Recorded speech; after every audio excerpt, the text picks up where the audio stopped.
garden maintenance and landscaping business, Redhill, ACT. A regretful sale, this profitable garden maintenance and landscaping business is offered at an unbelievable price. Even better, it comes with a loyal client base and over $81,000 of equipment and assets. This would suit a buyer who wants to walk straight into an established business without the risk of starting from scratch. GW Property and Maintenance Services would also suit an existing business looking to expand their operations.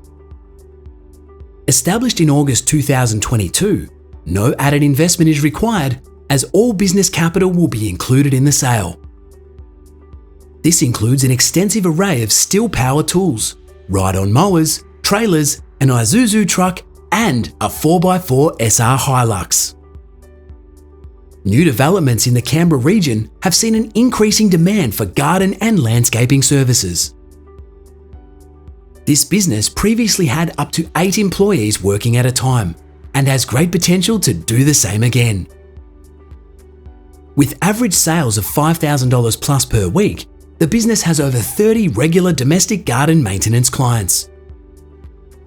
There are also several large clients offering great potential to expand and grow.